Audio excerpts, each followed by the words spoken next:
Hello, everyone, and thank you for joining Accelerate Cloud Migration with TrueFort. I'm Jill Richards, the Chief Marketing Officer for TrueFort, and I'm very pleased to welcome you all here today. I'm sure you know almost every company has active initiatives to move applications and workloads to the cloud. Cost savings, agility, innovation, and work from anywhere have been key drivers spurring organizations to make the move. But it's not always easy, and speed and security remain major challenges.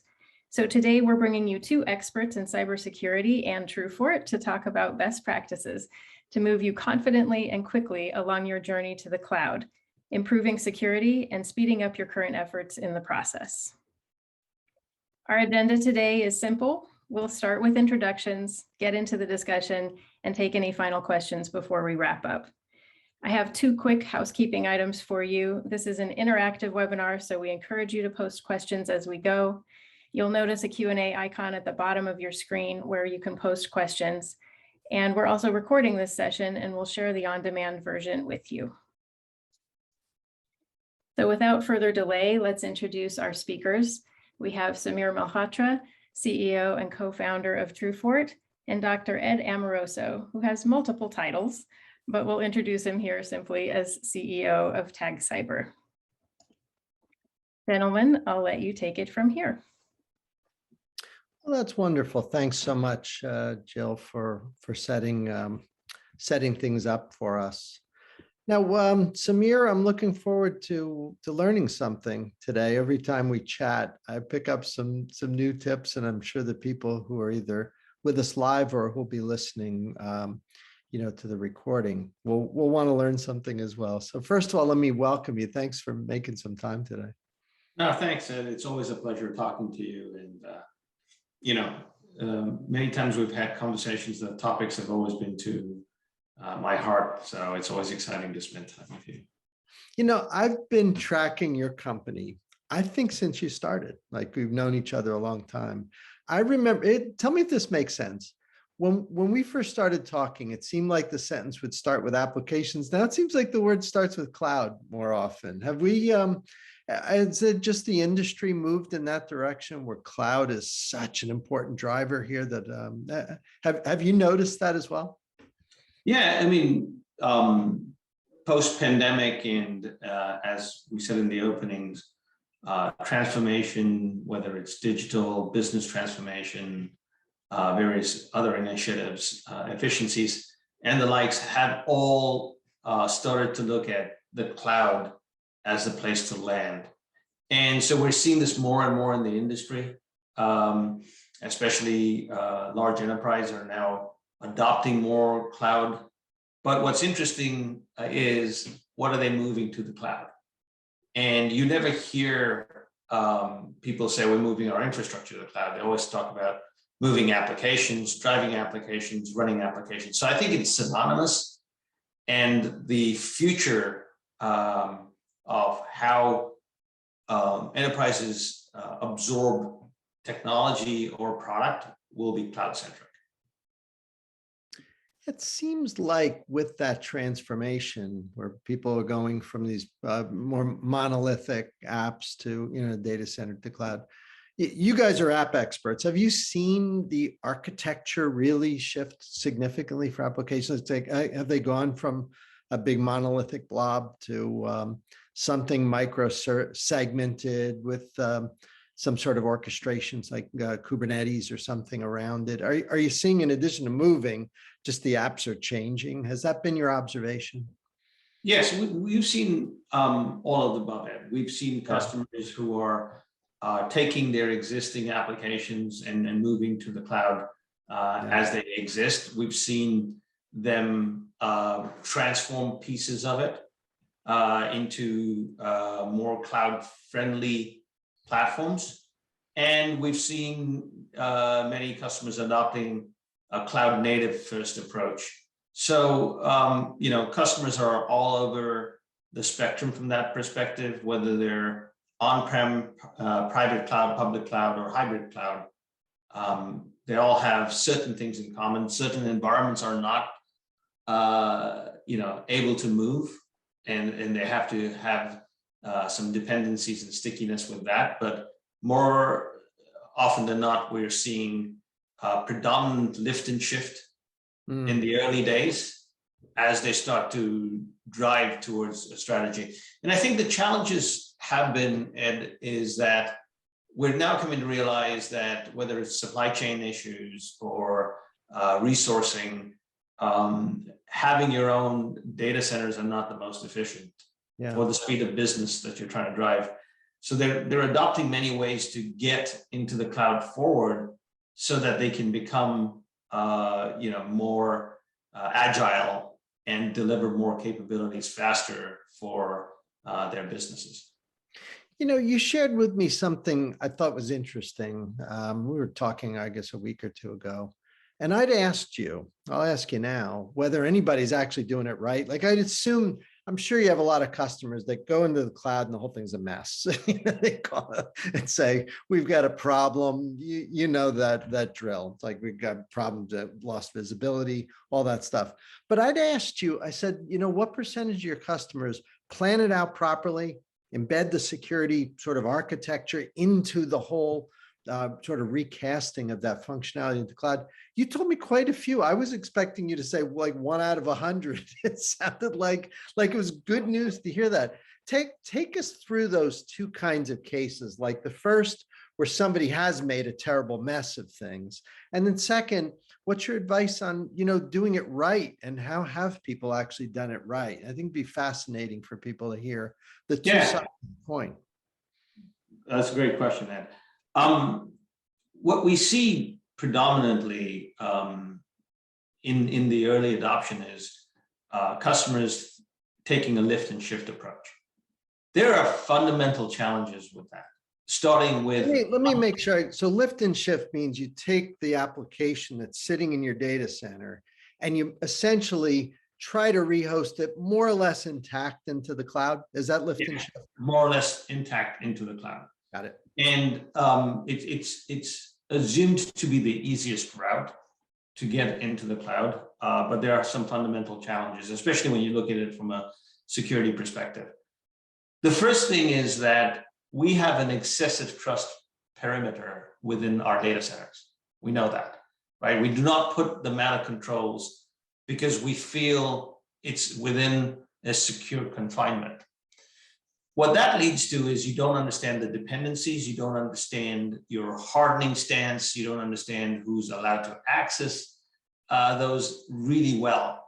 And many times we see customers take an approach of snapshotting or taking a one-time reference of all those dependencies and trying to lift and shift based on that to the cloud. You end up not only introducing new security problems, but you end up breaking things, and it takes longer to work out what those issues are. For examples, you might have dependencies on data moving to other clouds or to other applications within your data center. You've got to make provisions for that.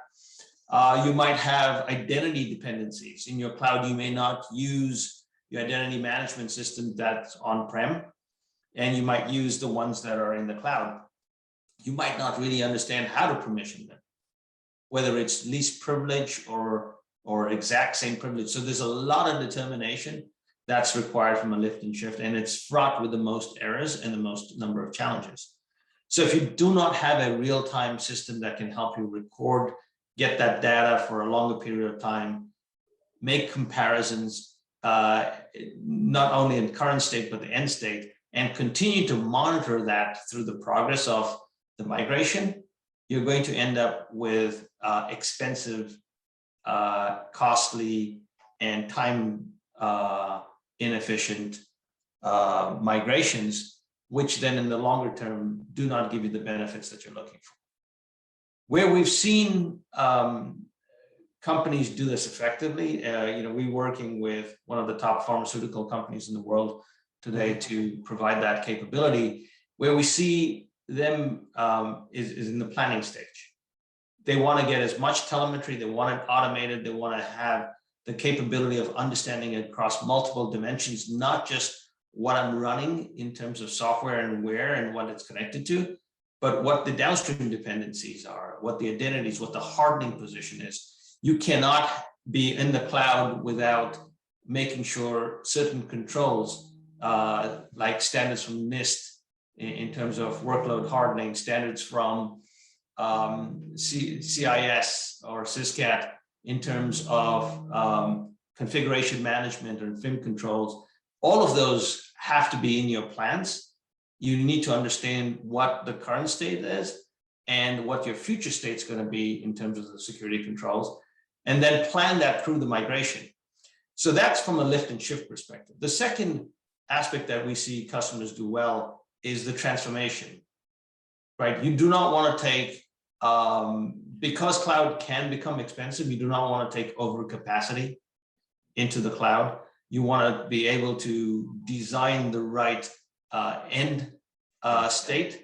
And so whether you're moving from a virtual machine to a container, or you're moving from a set of containers to a PaaS or a Kubernetes platform, the ability to design all of that upfront, do the migration, understand, more importantly, how those applications sit in your current environment, and be able to migrate them to the end state in the whole process, managing the security well. So I want to see if I'm getting this. So the idea, let's say for both lift and shift and also transformational, the first step would be understanding what the heck you got. Like, and you guys would tangle into that existing infrastructure and give like, essentially give a readiness assessment in a sense, like what are all the ins and outs going on?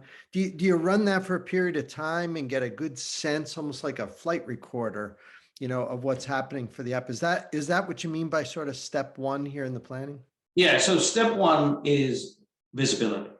Yeah. Whether you use it with your current agent capabilities, or in our case with third parties like CrowdStrike, is the ability to understand what is interacting with the workloads, how they interact within the application, what the dependencies are down to the software level. What is actually executing and what am I taking with me to the cloud? Having that discrete understanding is very important because it allows you to plan better. It allows you to make sure the things that you're taking into account for in terms of controls are actually existing. Mm-hmm. You may come to find out that the controls that are important today are not existing, and if you do apply them, might break something. So all of this has to be planned, and visibility is the first key aspect of getting that.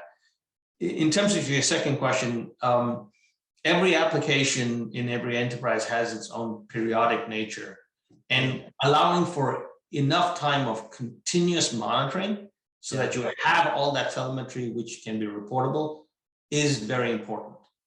And so, the period we typically suggest to customers 2 weeks plus to get that data. And that's an important point.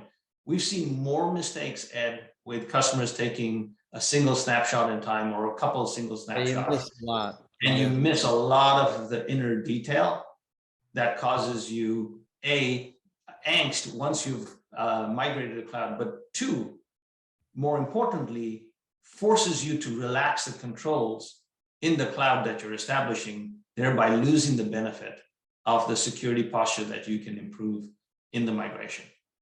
My opinion on all this, on this first step, for anybody watching, and I think I'm somewhat independent here and have a lot of experience. I think you're nuts not to do this, whether you're going to cloud or not. Right. Figuring out what the app is doing is cybersecurity 101. And, in my own experience, the things that I've had that have happened to cause the greatest angst and problem, and I might even say embarrassment, were generally because you didn't understand something. There was something happening in some app, some back end, front end dependency, something, some resource dependency that you hadn't understood, that either goes down and then suddenly the app goes belly up, or worse, is involved in something that you didn't understand and causes a breach. When that happens, my experience has been it's usually because you didn't understand. So I've just put a little pitch in here and say, whether you're going to cloud or whether you're leaving something in place, it almost doesn't matter. That visibility is pretty essential. Now, I want to ask you about cloud. So has it been your experience that when people do, make the decision to go out to cloud, are they going to one cloud, multi-cloud? Or is it like, I think it's pretty diverse kind of thing, but you're a great person to ask that question because you're going to travel, presumably where somebody wants to go. What's been your experience? Are there, who's winning this horse race? That's it's very interesting to see the data. Yeah. We see companies decide to choose a single cloud sometimes because of economic efficiencies they can do with scale. But more often than not, we're seeing customers who have a diversification for many reasons, right? Resiliency,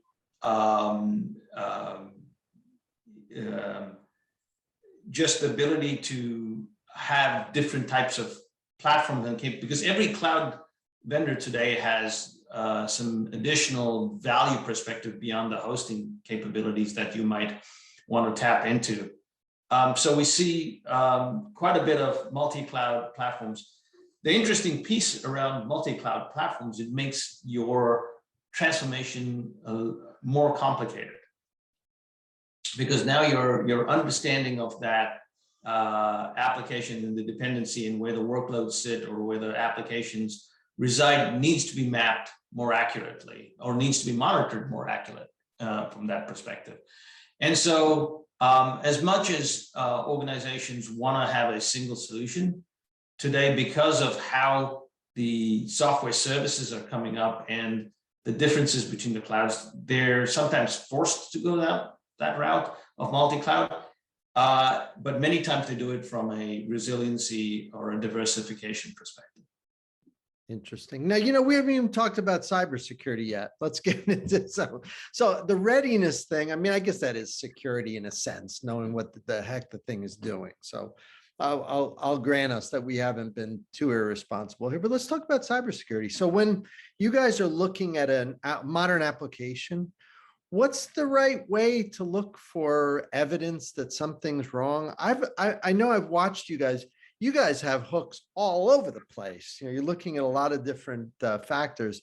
Help us understand what are you looking for? How do you determine what to look for? How do you do sort of the research to make sure that you're tracking and providing visibility into the right kind of internal activity that's going on? So there's a couple of top things that come to mind from that. And having the right application risk posture is number one.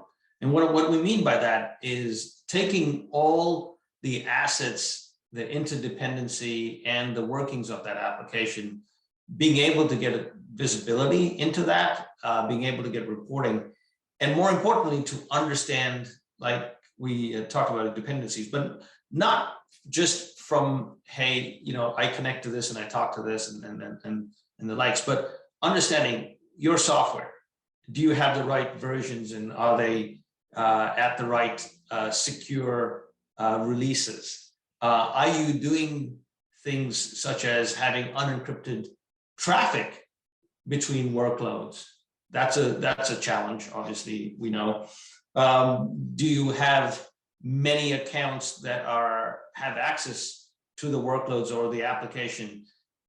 Is the software, are your workloads and the software patched to the right levels? But more importantly, what are you executing? We find many times that customers think they have an understanding of that, but what they find is that they're over-provisioned in the software that they're running on those workloads. They're over-provisioned in the software that they've installed.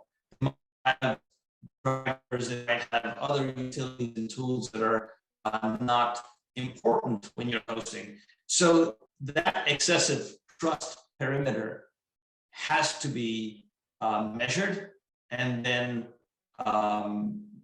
brought down to a minimal level and we can start to talk about zero trust from that concept. But the ability to make sure that you're putting in minimal privileges as you migrate to the cloud, whether you keep it in the hybrid or in the public cloud, I think that whole aspect of managing to minimal privileges is very important.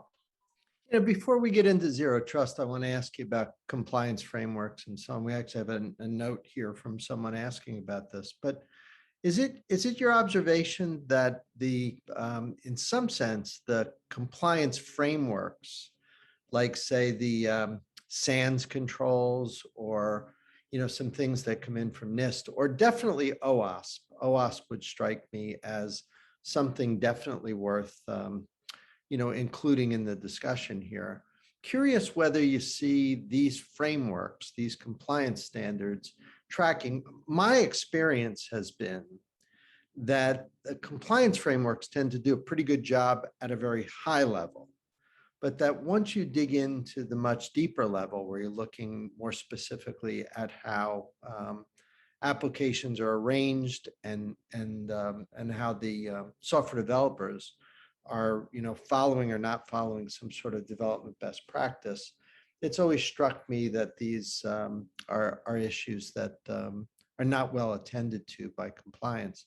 My observation is that compliance standards do well at a high level. 800-53 lays out these things that need to be there. Even OWASP and other things are pretty high level. But what's been your experience with the compliance frameworks and standards? Do they line up well with the kinds of things that you guys are looking at? Or are you, in some sense, maybe a little disappointed at the compliance community in this area?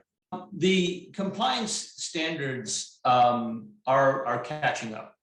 What they were a couple of years ago, we're seeing more effort from the compliance bodies to drive the right standards level. So I think, you know, for the folks out there, that's a minimum standard that you should adhere to, which I think, you know, is a great, because it's now a common factor in there. But there's a lot more that needs to be done, especially, you know, depending on the types of situations and regulatory environments that you might be in. You know, driving a higher standard than just the minimum base from the standards body is important. They are catching up, they are evolving. And the question is that as they continue to introduce new standards, especially with the investment from the governmental bodies, you know, you have to keep on top of them. Being ahead of them is always the best place. I mean, as an example, like let's say you're looking at compliance for an app that's sitting in cloud, like FedRAMP or something. They, you know, you're going to do a pretty good assessment of the end state. But unless I'm missing something, I've not seen a specific requirement, for example, to do a readiness assessment and provide the results of that readiness assessment before you even move like that. It seems like the compliance process should come to life a little more and be engaged in DevOps and be more continuous. Like that's been my beef with the community, that compliance is always this point in time kind of thing. And this is nothing like that. When you're managing applications now, it's about as fast and moving and changing as anything I've ever seen in computing. So my observation is that I think the compliance community has to fundamentally rethink how they look at applications and how they look at the execution environments that are so tangled into DevOps that I don't know how you don't look at all of it together and do it continuously. Maybe some people listening would disagree and say that no, it's getting better, but my observation is that I think that community is lagging a little bit. You must be dealing with compliance teams with your customers at times, right? We do, and I think the number one improvement needs to have is continuous assessment. You know, you cannot have a point in time assessment and then between the two assessment times have the risk of breaking standards or losing compliance. And we see that very often. So having a system that provides continuous compliance, a continuous understanding even after you migrate to the cloud is the most important thing. So having all those processes in place is a must, because it's very easy to create a standard and then become lackadaisical operationally, but it is an imperative to make sure you maintain that and continue to improve that. So the ability to monitor it, build the standard, build the compliance around that, and continuously monitor for drift, and have the automation to respond, right? I remember in the good old days of Windows NT when you used to hit spacebar to go to the last known best build. You need to have that capability, right? If you moved off the standard, then have that automation to take you to the last known good state. But knowing that you might break things, but it also gives you a chance to reduce the risk posture from cyber events on your application and infrastructure. So let's talk zero trust now, the topic on everybody's mind. My observation is that this condition, I consider zero trust a condition. You rip the perimeter down, suddenly there's no mutual trust between apps and their front and back ends and any entity. Well, how has this changed the way you guys are dealing with clients? I would imagine now, once you remove that firewall policy enforcement that used to surround applications, and they could actually reach out and touch Active Directory or other kinds of things.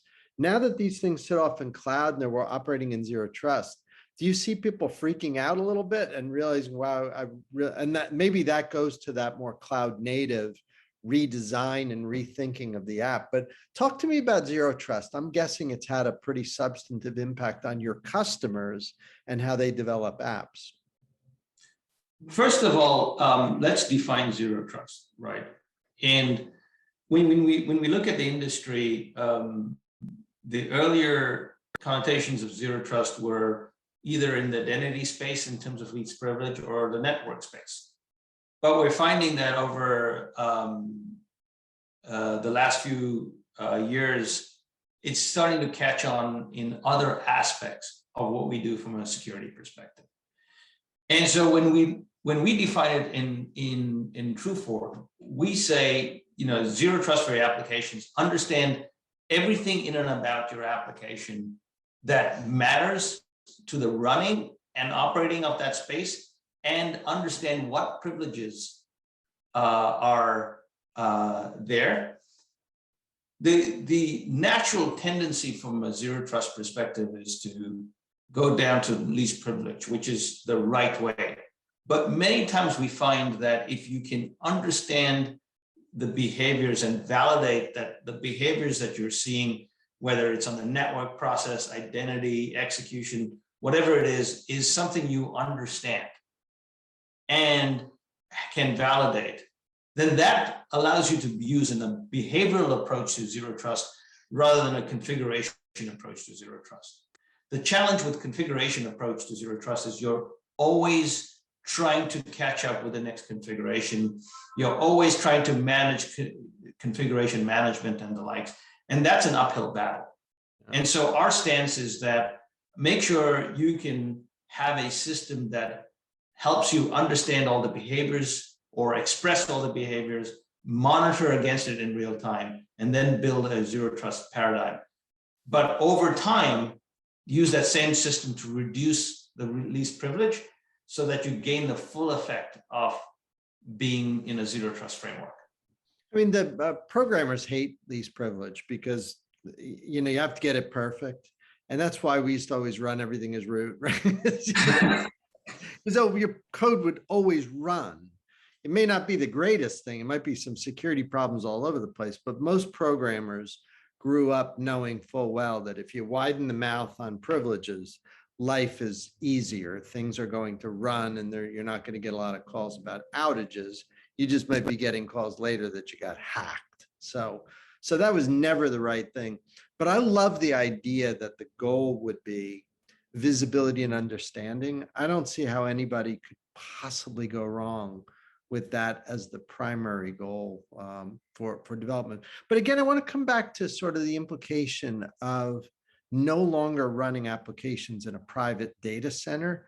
Do you find that that is, like, I'm trying to think in my mind, when you do forklift something out, I think you were calling it, lift and shift, when you do that, in theory, it should just run the same, but it never does. And I think it's because of the dependencies. And I think it's also because much of the resource management that you were doing back in the data center is now scattered all over the place. And that's sort of my definition of zero trust. You're not in a nice, comfortable place where you just do east, west, and it's fine. But is it a true statement in your mind to say that zero trust may be one of the primary drivers of redesign for applications, or is it just that applications need 1,000 other things to contend with? Just trying to get straight in my mind the role of zero trust and redesign of apps. What have you seen? So there's 2 or 3 things to think about. It depends on the application type. One, if it is a homegrown platform, then certainly that's something you want to strive to secure. The second thing is if it's a SaaS platform, if it's off-the-shelf software that you're deploying, they all have different security capabilities built into that, and securing that starts to become important. So the zero trust framework should help you, or whatever you are thinking of adopting should help you define what zero trust in each of those spaces means to you and your organization, and how do you measure it, and then get to that. Using a service, a software service from a provider that is insecure, doesn't help you if they do not believe in the same zero trust framework, right? So again, whether it's in your data center and you're applying zero trust from that perspective, or moving it to the cloud, transformation or lift and shift, the principles have to be the same. How you secure them may use different techniques, but I think the principles still hold valid, right? The ability to understand everything, measure it, monitor it, and react to when it starts to change is the basic premise. And so visibility drives that. But then depending on the circumstance, coming down to the least privilege is the direction you want to go into. So it'd be irresponsible for me to have an application expert here and not ask about ransomware. It's the topic on everyone's mind. So dude, why is ransomware still like this gigantic problem that just seems to never go away? What is your advice to people? Certainly from an app perspective, but you're a cybersecurity expert. What do you tell people generally about this problem? The fact that security threats can be monetized, ransomware falls right in the middle of it, right? The biggest issue around ransomware is that it behooves us to keep up in terms of health, wellness, and software levels on our system. And that's a lot of effort, right? Because you're constantly patching, keeping up to date to prevent that. So a strategy of making sure hardening and minimum privilege is the basic foundation, right? And then layering upon products that can help you detect behavioral change and block them, whether it's EDR or products like in our case in TrueFort, where you can apply controls and segmentation and real-time monitoring. All of that is a higher level capability, but the basic capability is making sure minimum privilege and hardening is applied. I think we do a poor job of that, right, in the industry. And it's not because it's by intent. It's just that sometimes business processes come in the middle of the way. Sometimes we're unable to harden environments because they may be legacy. And what we found is that most of the ransomware attacks or the systems that they get hold of, there's a big condition of legacy in that. And because they're easier to get control of, they're easier to apply software, and you might not have EDR capabilities on those platforms. You might, and so that causes a problem. And typically those are the platforms, because we weren't able to get away from them, it's because they had some kind of dependency in the enterprise. Otherwise, we would have moved away from the legacy environments, right? And so we're seeing a lot of that. And so this move to secure those environments is critical. What are the techniques to do that? One, obviously upgrading. That may not be possible. We see that a lot in the manufacturing space, where they've built automation systems and they're on older platforms, and they have a life of 15, 20 years, and they're not going to upgrade really fast. So putting stricter controls around access to those environments, monitoring them with real-time capability is important.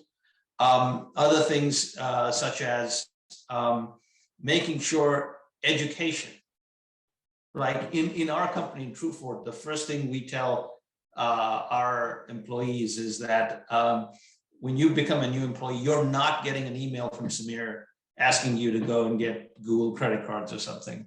But education is a key factor, because one of the routes beyond hacking into your network is the phishing capability. So they phish you, they get you, and then you get ransomware.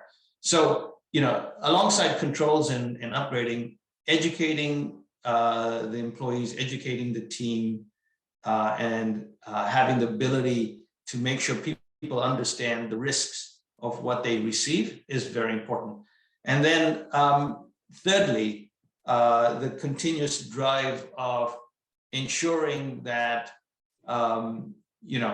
you keep investing in making sure you understand what are the new techniques out there, how you're going to mitigate them, and how are you going to create a resiliency plan if you do get attacked.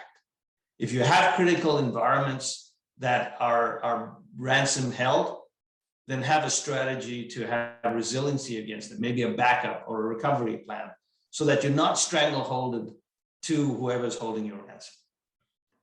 Well, that's good advice. I hope people listened to all three of your points. That makes good sense. And we got a question here coming in asking about your platform and asking about business logic. Like, it's one thing to be looking for OWASP violations. It's another to detect, brand fraud or something. So, how high up the stack can you guys go in terms of detecting misuse, fraud, other kinds of things that a business would be worried about in the logic of the application usage? Right. We're predominantly focused on the application environment and the execution around that.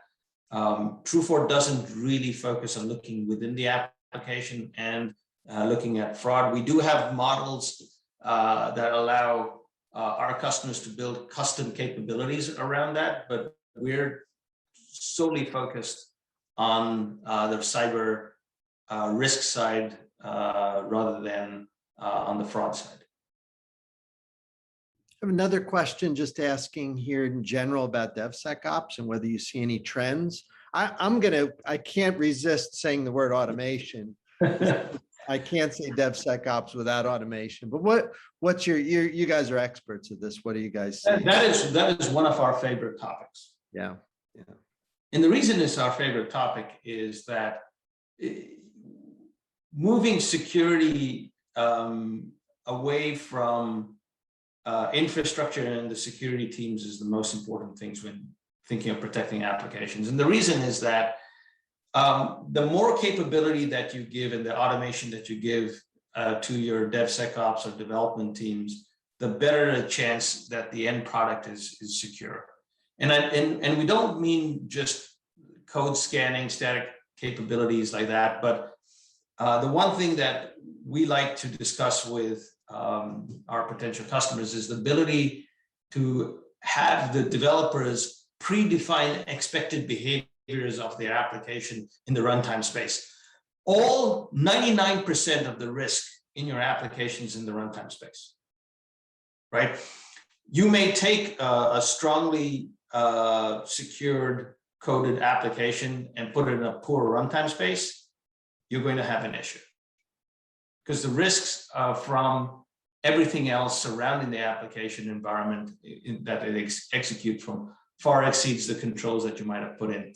So you need to couple that capability. You need to be able to give that to your DevOps team to describe what they expect, and then have the ability to monitor those set of behaviors in real time as to what is the right tolerance level, and then continue to manage and secure, and then have automation built in place that allows you to stop something that exhibits anomalous behavior in real time. The last question that we have in queue, we've only got a few more minutes left here. It's kind of a big topic. It's around attack surface management. And sometimes I call it attack surface protection, attack surface management. That seems to be the new buzzword. A lot of people using that in our industry. And I'm curious, do you see that as being kind of is that an important consideration with your clients? Do they bring that up? Because I think what happens is when you drop applications off into multi-cloud, you've now created a ragged edge and you've extended your attack surface into those workload environments.